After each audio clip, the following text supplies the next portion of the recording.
Almiñana.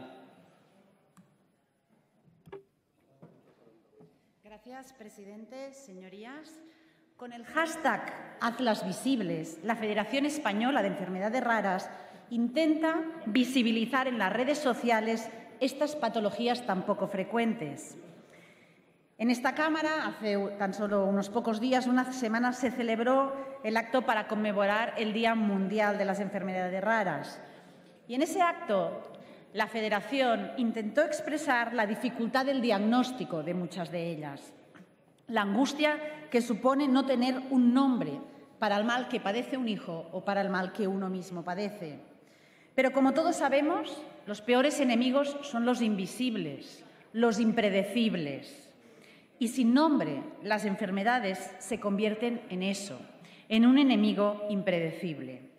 Cada 28 de febrero leemos titulares como estos: enfermedades raras, el año de Irene; raras enfermedades de superhéroe; o pacientes con enfermedades raras, un gran colectivo olvidado. Pero estos pacientes y sus familias viven otros 364 días de angustia y de lucha contra estas grandes olvidadas. Es importante avanzar en el diagnóstico, formar a los profesionales, invertir en medicamentos huérfanos, favorecer la investigación, implementar modelos asistenciales integrales. Y todo esto es lo que hemos intentado recoger en esta moción que se ha consensuado. Siempre les pongo el mismo ejemplo, pero no puedo dejar de nombrarlas.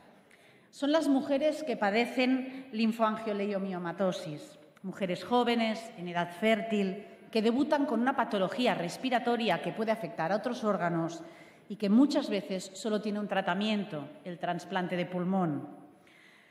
Son unas 140 en España.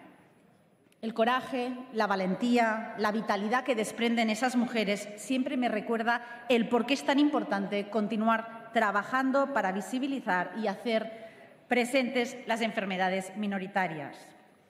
El matemático Eduardo Sáenz de Cabezón, en la celebración del Día Mundial de las Enfermedades Raras en el Senado, hizo un bonito monólogo para expresar la importancia de un diagnóstico. Y nos habló de las singularidades, que son los puntos donde la física falla. El álgebra no funciona, las matemáticas se vuelven locas, nos dijo. Y añadió: Stephen Hawking se ha dedicado a estudiar las singularidades, los agujeros negros del espacio-tiempo más que nadie. Y él sabe que en esas singularidades están los secretos del universo.